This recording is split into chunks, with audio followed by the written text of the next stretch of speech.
Là, on sauve les emplois. Et sauver les emplois, c'est pas perdre du droit. Guillaume Quérou. Le discours de M. Filoche est assez caricatural. Moi, la réalité des entreprises, du Club des entrepreneurs notamment, est une toute autre réalité. Je crois que les entreprises aujourd'hui sont là pour créer de la richesse, créer de la valeur, créer des emplois. Permettons à nos entreprises de pouvoir créer de la croissance, créer les conditions de cette croissance avec ce dialogue social, celui que je salue à travers cet accord national interprofessionnel.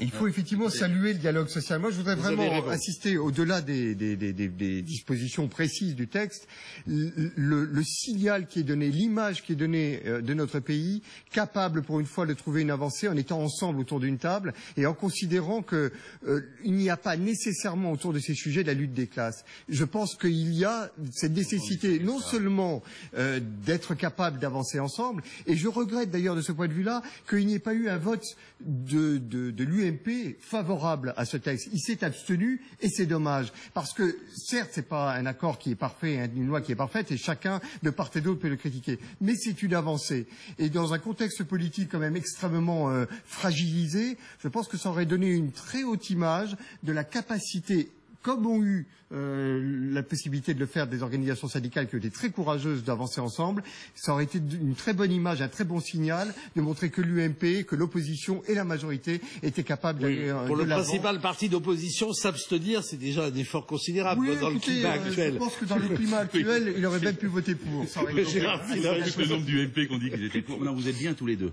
Parce qu'il y en a un qui dit qu'il faut moins de droits à cause de la crise. Non, j'ai pas dit qu'il fallait moins de droits. Un peu caricatural. L'autre qui dit c'est bon pour le club des entreprises. C'est tellement caricatural que ce sont les mêmes. Et vous expliquez quand même quelque chose. Dans le cadre de cette circonstance, qu'est-ce qu'il fallait faire? Prendre des mesures pour contrôler les licenciements. Prendre des mesures pour que les entreprises en difficulté, on puisse les reprendre. Prendre des mesures pour interdire la précarité au-dessus de 5% par exemple par entreprise. Prendre des mesures pour l'égalité salariale homme-femme.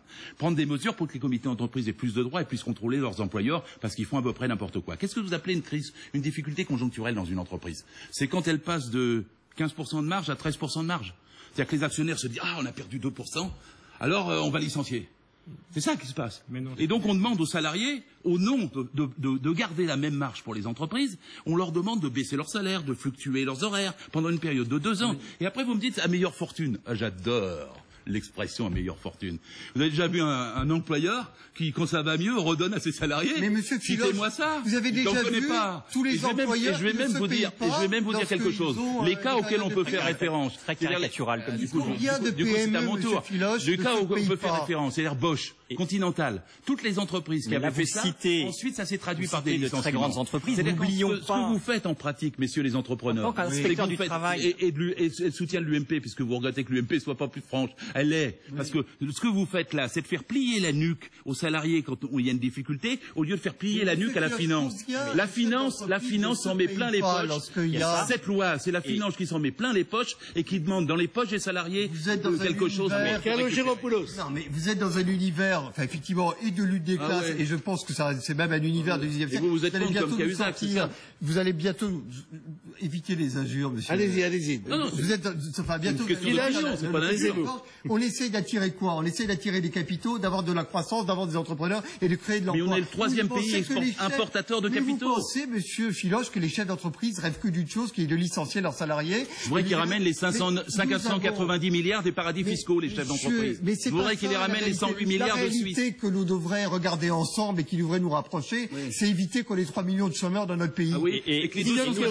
Et n'oublions pas, monsieur Filoche, ont gagné 271 milliards l'année dernière. N'oublions pas que la taille de nos entreprises, 99% des entreprises françaises ont moins de 20 salariés. Oui, mais il y a 1000 entreprises de plus de 1000 qui font 48% du produit intérieur brut. Inopérant face à la réalité des entreprises. Je le regrette. Je me tais parce que je voudrais qu'on m'entende bien là-dessus après. En tant qu'ancien inspecteur du travail, vous devriez quand même vous mettre à la place face de ces chefs d'entreprise qui sont à la tête d'entreprises, de petites entreprises. Et c'est là où le bas blesse, et qui sont très contents de cet accord. Juste sur ce point, c'est les bien droits ce que de vous leurs dites. salariés. C'est bien ce que vous dites. Je vais vous dire pourquoi.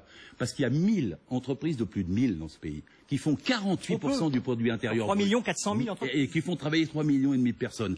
La plupart des entreprises intermédiaires, 1 sur 2 n'a qu'un seul donneur d'ordre. Et à la fin, en bas, vous avez 1 million d'entreprises de moins de 10 où c'est le Moyen-Âge en droit du travail parce qu'ils ne peuvent pas faire autrement. Et le problème, c'est que, au nom de flexibiliser, au nom de faciliter, de déréguler, ce sont les grandes entreprises qui augmentent leurs marges et qui ne les utilisent pas pour investir. Elles les utilisent pour spéculer. Philippe, oui. Il y a longtemps qu'on n'a pas entendu. Bon exemple. Pour finir. Toutes ces entreprises de moins de 10, je suis désolé, par rapport à cet accord, elles n'ont que le bénéfice de l'accord.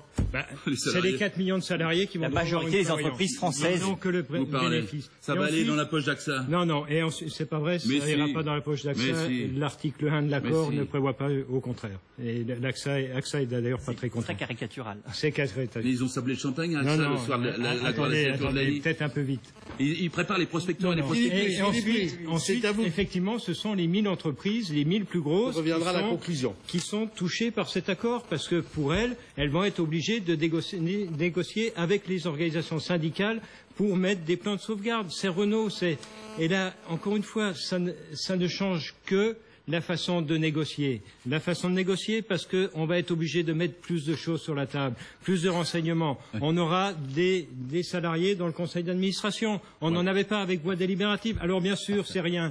Vous ramenez tout le positif, vous le ramenez, on dirait que c'est rien. C'est du positif. Il y a tout un tas de consultations qui n'existaient pas. Il y a tout un tas de renseignements à donner qui n'existaient pas. Et encore une fois, je pense que vous avez tort de ne pas accepter que les organisations syndicales puissent être des partenaires dans l'entreprise. Des partenaires. Attendez, c'est 229 entreprises où il y aura des membres dans les conseils d'administration. 229. Ils n'auront pas le droit de parler. Ils seront soumis à confidentialité. Ils sont soumis à confidentialité.